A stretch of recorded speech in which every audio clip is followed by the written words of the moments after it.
மதுரை மாவட்டம் திருமங்கலத்தை சேர்ந்தவர் தியாகி விஸ்வநாத தாஸ். சுதந்திர போராட்ட வீரர். ஆங்கிலேயர் அரசை எதிர்த்து நாடகங்கள் நடத்தி மக்களிடையே சுதந்திர தின உணவை ஊட்டினார். இதனால் இவரை ஆங்கிலேயர் அரசு பலமுறை கைது செய்து சிறையில் அடைத்தது. நாடகத்தில் நடித்த போதே உயிரிழந்தார் தியாகி விஸ்வநாத தாஸ்.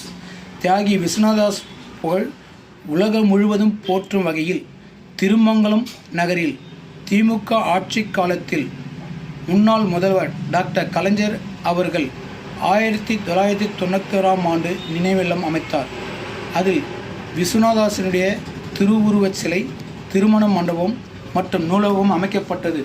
ஒவ்வொரு ஆண்டும் தியாகி விஸ்வநாதாசின் பிறந்த நாளான ஜூன் 16ஆம் தேதி மற்றும் டிசம்பர் மாதத்தில் வரும் அவரது நினைவு இல்லத்தில் தமிழக அரசு சார்பில் அமைச்சர்கள் மற்றும் கலெக்டர்கள் மாலை அணிவித்து அரசு மரியாதை செய்வது வழக்கம். இதுபோல் தமிழகத்தில் பல்வேறு பகுதிகளில் இருந்து மருத்துவ சமூகத்தினர் வருகை தந்து தியாகி விஸ்வநாதாசனுடைய 140வது பிறந்த நாளுக்கு மாலை அணிவித்து மரியாதை செய்தனர். தமிழக அரசின் சார்பில் கலெக்டர் ஆகாஷ் காலை 10 மணிக்கு மாலை அணிவித்து மரியாதை செய்வார் என்று அறிவிக்கப்பட்டிருந்தது. இதனால் பகல் 12 மணி வரை கலெக்டர் திருமணத்துக்கு வரவில்லை. இதனால் அதிர்ச்சி அடைந்த மருத்துவ சமூகத்தினர் மற்றும் பல்வேறு அமைப்பினர்கள் ஒன்று திரண்டு தியாகி விஸ்வநாதாஸ் நினைவு இல்லம் முன்பு ஆர்ப்பாட்டம் நடத்தினார். தகவல் அறிந்து திருமங்கலத்தில் தாசில்தார் மனேஷ்குமார் மற்றும் ஈடுபட்டவர்களிடம் பேச்சுவார்த்தை நடத்தினார்.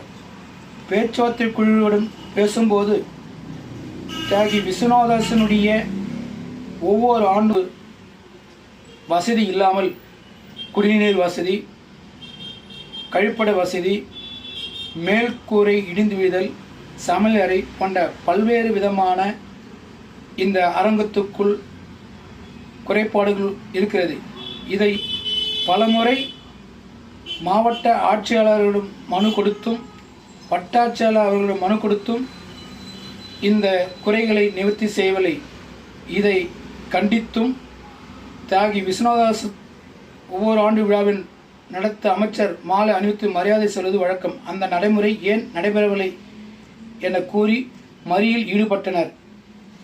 பேச்சுவார்த்தை தோல்வியடைந்ததை தொடர்ந்து அனைவரும் திருமங்கலம் உசிலம்பட்டி சாலையில் மறியலில் ஈடுபட்டனர். இதனால் சாலையில் திருமங்கலம் நகரில் வணிகத்தலமான திகழ்வதால் வாகனங்கள் அங்கெங்கே நிறுத்தப்பட்டன. சுமார் 300க்கும் மேற்பட்டவர்கள் மறியல் செய்ததால் உசிலம்பட்டி ரோட்டில் போக்குவரத்து பலமாக பாதிக்கப்பட்டது. தகவல் அறிந்து வந்த திருமங்கலம் எஸ்பி அனில் தாகூர், இன்ஸ்பெக்டர் பிரராஜன் ஆகியோர் பேச்சுவார்த்தை நடத்தினர். மறியல் குறித்து தகவல் அறிந்து கலெக்டர் ஆகாஷ் பகல் 12 மணி அளவில் திருமங்கலத்துக்கு வந்து தியாகி விஸ்வநாதாசன் சிலைக்கு மாலை அணிவித்து மரியாதை செய்து மதுரைக்கு புறப்பட்டு சென்றார். இது குறித்து மறியலில் ஈடுபட்டவர்கள் தகவல் வரவே கலெக்டர் வந்து பேச்சுவார்த்தை நடத்தாமல் சென்றதை கண்டித்தும் ஏற்கனவே பலமுறை மனுகள் கொடுத்தும் எந்த ஒரு நடவடிக்கை எடுக்காத தமிழக அரசை கண்டித்தும் மிகப்பெரிய போராட்டத்தினை தீவிரப்படுத்தினர். இதனால் திருமங்கலம் விருதுநகர் ரோடு, திருமங்கலம் உசிலம்பட்டி ரோடில் முற்றிலும் போக்குவரத்து நிறுத்தப்பட்டது. மதுரையிலிருந்து தென் மாவட்டங்கள் சென்று வெளியூர் பஸ்கள் அனைத்து 4 வழிச்சாலை வழியாக திருப்பி அனுப்பப்பட்டது. தென் மாவட்டங்களிலிருந்து மதுரை நோக்கி வந்த பஸ்கள், வாகனங்கள் 4 வழி சாலை வழியாக கடலூர் டோல்கட்டு நின்று பயணிகளை இறக்கிச் சென்றன. மதியம் 2 மணி வரை தொடர்ந்து மறியலை ஈடுபட்டுக் கொண்டிருந்தனர். அடுத்தது திருமங்கலம் கோட்டாட்சியர் சிவஜோதி, தாசில்தார் மனோஜ்குமார் ஆகியோர்கள் மறியலை ஈடுபட பேச்சுவார்த்தை நடத்தினார்கள். நாங்கள் டிசம்பர் 31ஆம் தேதிக்குள் இந்த தியாகி விஸ்வநாதாசனுடைய நினைவிடத்தை புதுப்பித்தும் இங்கு இருக்கிற கழிப்பட வசதிகள், குடிநீர் வசதிகள் நாங்கள் செய்து தருகிறோம்.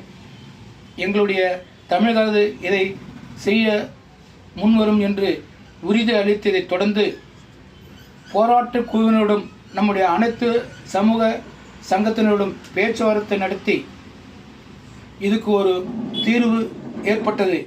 இதனால் அரசு அதிகாரிகள் கோரிக்கை நிறைவேற்றி தருவதாக உறுதி கூறியதனால் நம்முடைய அனைத்து உறுப்பினர்களும் அதை ஏற்றுக்கொண்டு சாலை மறியலை கைவிடப்பட்டது. இதனால் தொடர்ந்து நேற்று மதியம் 2 மணிக்கு மேல் திருமங்கலம் விருதுநகர் உசிலம்பட்டி இடையே மீண்டும் போக்குவரத்து துவங்கியது. எம்கேபி நியூஸ் டிவிக்காக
இருப்பா